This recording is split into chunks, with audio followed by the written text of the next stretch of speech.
Live cities की night bulletin दिन भर बिहार में आपका स्वागत है। मैं गरिमा भारती। सबसे पहले आज की सुर्खियों पर एक नजर। बिहार के सियासी गलियारे के लिए कल है बड़ा दिन। दिवंगत रामविलास पासवान की जयंती पर ताकत आजमाएंगे चाचा भतीजा। पटना में आज चिराग पासवान और पशुपति कुमार पारस के बीच चला पोस्टर वॉर। आरजेडी के रजत जयंती समारोह की पूर्व संध्या पर तेजस्वी यादव ने किया उद्घाटन। मुख्य समारोह को कल आरजेडी सुप्रीमो लालू यादव करेंगे संबोधित। आरजेडी के पोस्टर से गायब हुए तेज प्रताप यादव। इस्तीफे की पेशकश पर चौथे दिन भी मंत्री मदन सहनी अड़ग। मदन सहनी के समर्थन में अब वन पर्यावरण मंत्री नीरज कुमार बबलू आए। मदन सहनी मामले पर जेडीयू के राष्ट्रीय अध्यक्ष आरसीपी सिंह ने दी सफाई। और मुजफ्फरपुर में बागमती की बाढ़ से कई गांव डूबे। और खबरें विस्तार से। बिहार के सियासी गलियारे में कल लोजपा आरजेडी के लिए बड़ा दिन है। कल सोमवार को लोजपा के संस्थापक दिवंगत रामविलास पासवान की जयंती है। साथ ही बिहार की सबसे बड़ी पार्टी विपक्षी दल आरजेडी का स्थापना दिवस है। इसे लेकर दोनों दलों की ओर से जबरदस्त तैयारी है। लोजपा और आरजेडी की ओर से शहरों को पोस्टर और होर्डिंग से पाट दिया गया है। दोनों दलों के नेताओं में उत्साह है। पटना से लेकर हाजीपुर तक कार्यक्रम ही कार्यक्रम है। लोजपा के संस्थापक रामविलास पासवान की जयंती पर ताकत आजमाने को बेताब है चाचा भतीजा। दरअसल रामविलास पासवान का निधन पिछले साल 8 अक्टूबर को हुआ था। निधन के 8 माह बाद ही पार्टी में बवाल हो गया। रामविलास पासवान के बेटे चिराग पासवान के खिलाफ चाचा पशुपति कुमार पारस ने बगावत कर दी।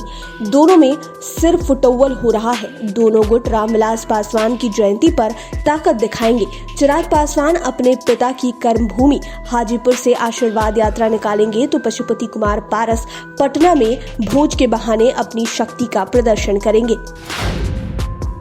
चाचा भतीजा में ताकत की लड़ाई आज पटना की सड़कों पर दिखाई दी। दोनों के बीच पोस्टर वॉर का नजारा देखने को मिला। चाचा की ओर से लगाए गए पोस्टरों में चिराग पासवान तो भतीजे की ओर से लगाए गए पोस्टरों में पशुपति कुमार गायब है। हाजीपुर स्थित सुल्तानपुर बस्ती से आशीर्वाद यात्रा शुरू करने को लेकर कल सुबह चिराग पासवान पटना पहुंचेंगे। फिर यहां से हाजीपुर के लिए रवाना होंगे, जबकि पारस गुट की ओर से लोजपा कार्यालय में कार्यक्रम का आयोजन किया जाएगा।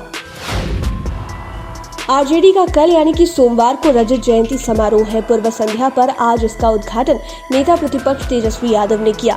उन्होंने कहा कि आरजेडी A to Z की पार्टी है। यहाँ सबको मान सम्मान मिलता है।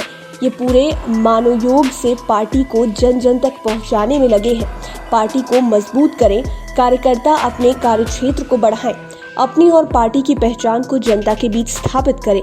कार्यक्रम को आलोक कुमार मेहता, कांति सिंह, वृषण पटेल, तनवीर हसन, श्याम रजक, अनिल कुमार साधु आदि ने संबोधित किया। आरजेडी के रजत जयंती समारोह के मुख्य कार्यक्रम का उद्घाटन कल सोमवार को राष्ट्रीय अध्यक्ष लालू यादव करेंगे। वे 3 वर्षों के लंबे इंतजार के बाद किसी कार्यक्रम को संबोधित करने वाले हैं। हालांकि वे इस कार्यक्रम में वर्चुअल रूप से जुड़ेंगे। कार्यक्रम की जानकारी देते हुए तेजस्वी यादव ने कहा कि लालू यादव जन जन के नेता हैं। वे राज्य एवं देशवासियों के हृदय में बसते हैं।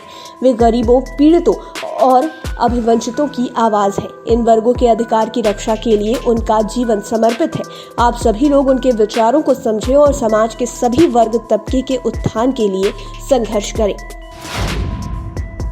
पार्टी के स्थापना दिवस को लेकर आरजेडी ने पटना में जगह जगह पोस्टर और होर्डिंग लगाए हैं, लेकिन उनके पोस्टर और होर्डिंग से तेज प्रताप यादव पूरी तरह से गायब दिखे हैं। इतना ही नहीं, मीशा भारती भी किसी पोस्टर या होर्डिंग में नजर नहीं आ रही हैं। सब जगह लालू राबड़ी के संग केवल तेजस्वी यादव ही नजर आ रहे हैं। सियासी गलियारे में यह चर्चा का विषय बना हुआ है। हालांकि इस पर कोई भी नेता बोलने से परहेज कर रहे हैं। समाज कल्याण मंत्री मदन सहनी अपने इस्तीफे की पेशकश पर चौथे दिन भी अड़िग है। हालांकि उन्होंने आज मुख्यमंत्री नीतीश कुमार की प्रशंसा की है। मदन सहनी आज दिल्ली में है। दिल्ली में ही मीडिया से बात करते हुए उन्होंने कहा कि नीतीश कुमार अच्छे मुख्यमंत्री हैं। वे सबकी सुनते हैं, सबको इंसाफ दिलाते हैं। उम्मीद है कि हमें भी इंसाफ मिलेगा। उन्होंने यह भी कहा कि इंसाफ नहीं मिला या कोई फैसला नहीं हुआ तो हम इस्तीफे की पेशकश पर अभी भी कायम हैं। मंत्री मदन सैनी के समर्थन में अब वन पर्यावरण मंत्री नीरज कुमार बबलू भी आ गए हैं। उन्होंने कहा कि सरकार चलाना मंत्रियों का काम होता है, सरकार की योजनाओं के बारे में जानकारी देना भी मंत्रियों के अधिकार क्षेत्र में है। अगर मंत्रियों के अधिकार क्षेत्र का हनन होगा तो यह ठीक नहीं है। अगर कोई अधिकारी मंत्री का सपोर्ट नहीं कर रहा है तो यह दुर्भाग्यपूर्ण स्थिति है। इस मामले को तुरंत मुख्यमंत्री को गंभीरता से लेना चाहिए। दूसरी ओर जेडीयू के राष्ट्रीय अध्यक्ष आरसीपी सिंह पूरे मामले पर सफाई दे चुके हैं। उन्होंने कहा कि हर घर में लोग नाराज होते हैं, राजनीति में कौन किससे नाराज नहीं होता, लेकिन इसे नाराजगी नहीं कहेंगे, सब ठीक हो जाएगा।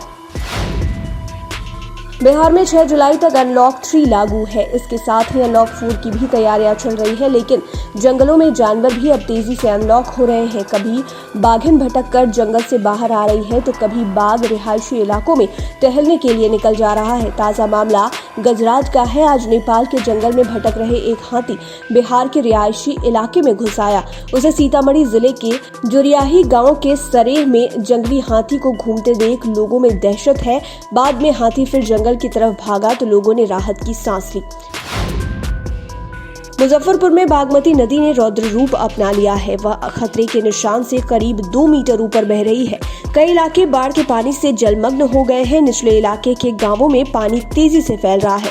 सड़कों से लेकर घरों में बाढ़ का पानी घुसने लगा है। औराई, कटरा और गायघाट के कई इलाकों में बाढ़ का पानी घुस गया है।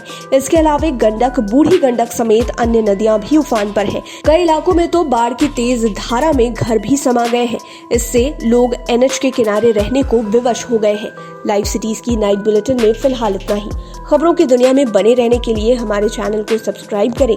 ये वीडियो फेसबुक पर देख रहे हैं तो पेज को लाइक करें। साथ ही साथ आप हमें ट्विटर पर भी फॉलो कर सकते हैं। धन्यवाद।